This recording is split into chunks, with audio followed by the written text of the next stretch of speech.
A nice idea, sure, although given the undeniably pretty but dynamically flawed saloons the brand had given us during the preceding decade, it seemed a stretch to imagine that Alfa could competitively engineer arguably the most difficult of all the vehicle types.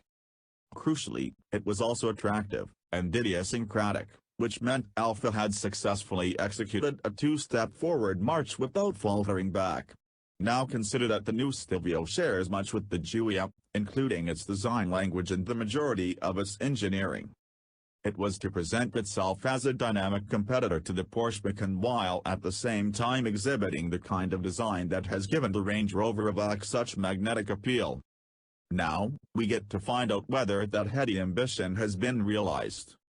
The pictures might not convey this, but, dimensionally, the Stelvio is more supersized hatchback than traditional SUV.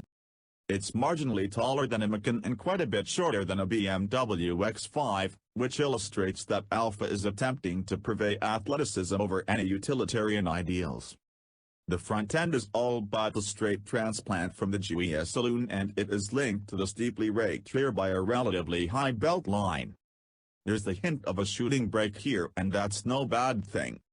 Underneath its unusually rigid body, the Stelvio is built on the same modular Giorgio platform as the Giulia, and, scanning the spec sheet of our four-wheel drive diesel test car, one figure in particular demands a second glance: a curb weight of 1,659 kilograms. That's remarkably light, and hints at the use of aluminium for the suspension and much of the body. The Stelvio also employs a carbon fiber drive shaft, with the decision to use a brake-by-wire system chasing yet more weight out. Filling out the Stelvio range beneath the flagship, vent-laden quadrifoglio model is a choice of either a 2.0-liter turbocharged petrol engine or a 2.2-liter diesel. Each is available in two states of tune, so you can have your non-QV Stelvio with as little as 177 bhp or as much as 276 bhp, with Alfa's Q4 all-wheel drive system mandatory across the range except in the Bass diesel model, which gets the option of a solely rear-driven chassis. Indeed, Alfa's claim is that it takes just 6.6 seconds to reach 62 miles per hour from rest, which looks good value next to the 6.3 seconds of the substantially more powerful, and expensive, Macan S diesel. Top speed, meanwhile, is pegged at 134 miles per hour. With temperatures only a few degrees above freezing and in damp conditions at Myra's test facility, our test car duly delivered, recording 6.8 seconds to 60 miles per hour, in the process underscoring its maker's claim. Weight aside, the four-wheel drive system and the four-cylinder multijet 2 diesel's 354 pounds-foot slug of torque from just 1,750 revolutions per minute are largely to thank for that turn of pace, with that torque characterizing the on-road performance. This engine isn't notably reluctant to rev out, at least by four-cylinder diesel standards, but its best work is undoubtedly done between 2,000 revolutions per minute and 3,500 revolutions per minute. Short shifting through the 8 ratios of the automatic transmission is no chore, though, with fresh gears engaged quickly, smoothly and with no small amount of satisfaction if you're calling for them manually by using the paddle shifters. The diesel's response to throttle inputs is also adequately sharp for this type of car. It's a characteristic facilitated by Alfa's decision to fit an electrically controlled variable geometry turbocharger. Of course, strong performance alone is not enough to carry a car with such a broad remit, so it's decidedly a good thing that this engine is refined once up and running. That you can sit at 70 miles per hour in 8th gear with the crankshaft performing just under 1,700 revolutions per minute means very little unwanted noise intrudes into the cabin from the engine bay.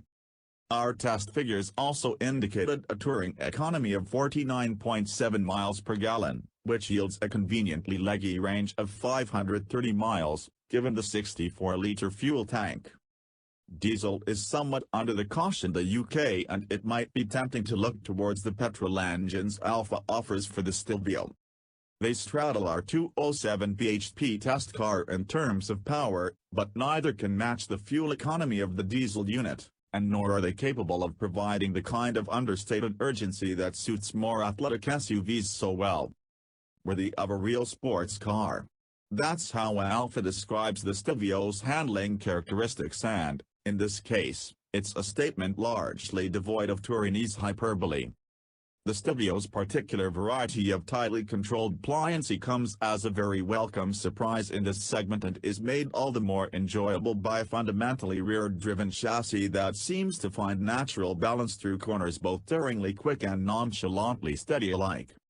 Given that the hardware beneath the curvaceous body is largely carried over from the Giulia saloon, perhaps we shouldn't be too surprised by this, but the manner in which this car permits just enough body roll to communicate its grip level clearly and then quells it before it becomes superfluous or starts to affect balance of grip is impressive. The car's handling poise and response are near the top of the class. It all means that although the hip point in the Stelvio is 190 mm higher than in the Giulia, it feels much less than that, and you can find yourself subconsciously committing to corners with a zest that you would normally only attempt in a car with a far lower center of gravity. There's some compromise for that handling prowess. Brought about in part by stiffer-than-average suspension springs and anti-roll bars, the chassis lacks the ability to glide fluently over rougher road surfaces in the manner of, say, an Audi Q5. At a cruise, it also has a tendency to fidget, not to an unbearably noticeable extent, but this characteristic is certainly ever present. Conversely, the Stelvio also seems to lose a degree of its composure when the road asks stern successive questions of the damping. It's not hard to imagine that its refinement issues would be remedied to some extent by the fitment of 18-in wheels, and its versatility would be improved by the use of adaptive dampers. However, the lightness and shortage of feel in the steering is probably less easy to cure. Ultimately, versatility is where this car's ride and handling falters. On reasonably smooth roads, it's close to unbeatable for driver satisfaction. Buyers in this segment will want a broader repertoire, though, and on B roads and motorways, Alfa has scope to improve this car's appeal. The Stelvio's DNA controller allows you to set the stability controlling four-wheel drive system for dynamic and all-weather driving modes either side of normal, but there's no way to disable the stability control entirely. Not that you really need to in order to drive the car quickly and smoothly on the track. The body control is good by SUV standards, as is its well-balanced grip level, although you need to be used to the fast and relatively light steering. Alfa's slightly grabby by-wire braking system sometimes makes it difficult to stop with the utmost confidence and feel, but the car adopts a nicely neutral and adjustable attitude on the way into corners, and its driveline juggles to work cleverly enough to get you out without pushing on towards the outside verge. You'll pay a premium of just £800 for the more powerful of the two diesels, and given that they both return the same claimed fuel economy, that's not a particularly difficult decision to make. In terms of specification, the standard car doesn't come too generously equipped, so you will probably want to upgrade to either Super or Specially trim, in which the Stelvio remains competitively priced. For all the good work that Alfa Romeo has done in translating the dynamism of the Giulia platform into an SUV, it seems to have come at the cost of refinement, which is a hallmark of the best cars in the class and regarded as a priority for some buyers. The Stelvio is unusually attractive among its vanilla peers and unusually rewarding to drive. Its interior quality needs work, but its powertrain is compelling and it undercuts premium rivals on price too. It will find numerous buyers, and rightly so, but in the future, the question is likely to be whether it could have found many more. Alfa Romeo has achieved a rare dynamic feat in tuning the way its first SUV handles, but this has come at the cost of ride refinement, which is a price that many potential customers may be unwilling to pay. Subsequent iterations will need to address this before the Stelvio challenges for class honors.